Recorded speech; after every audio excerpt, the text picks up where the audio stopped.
Señor presidente, veo que a usted le gusta la historia tanto como a mí y permítame compartirle lo siguiente.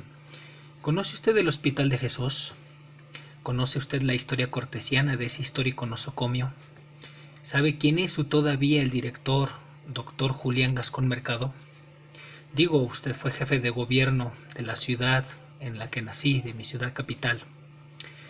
Pues el emérito médico cirujano, doctor Julián Gascón Mercado, de 94 años de edad, además de haber sido gobernador de su estado Nayarit, se le podría catalogar como el custodio de la memoria de Hernán Cortés porque carga sobre sí una larga tradición respecto al legado del conquistador.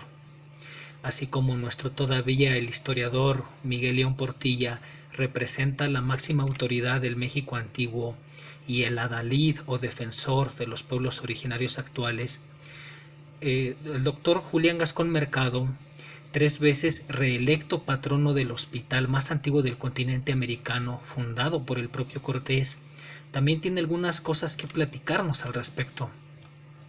Resulta que en 1981 el patronato del hospital encontró la manera de rendir homenaje a Cortés con una réplica de aquel busto que le hiciera Manuel Tolsá, al tratarlo como fundador y benefactor de un hospital que se ha mantenido por cerca de 500 años en funcionamiento.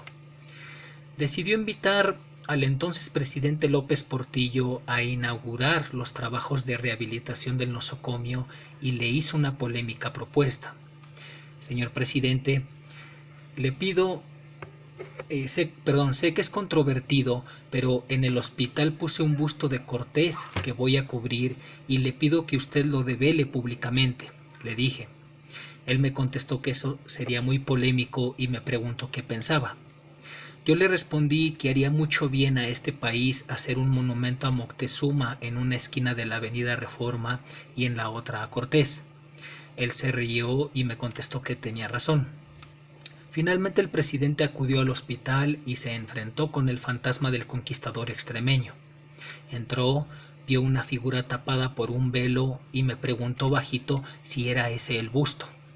Le dije que sí, y se paró por un tiempo para observar hasta que finalmente lo destapó y siguió su camino. Al otro día la prensa no se dio abasto. La mayoría criticó el asunto, confesó divertido el doctor. El ruido creado provocó la revuelta social que todo lo relacionado con Cortés genera, porque 4 años más tarde, un día de 1985, continúa el doctor, coincidiendo con el aniversario de algún hecho relacionado con la vida de la gran Tenochtitlan, hubo una importante concentración de organismos indígenas en el zócalo de la ciudad. Algunos de los oradores invitaron a los ahí presentes a que acudieran al hospital para destruir el busto de Cortés. Al avisarme de la determinación de estos grupos proindígenas que estaban bailando en la catedral, decidí avisar a la policía y mandé cerrar todas las puertas.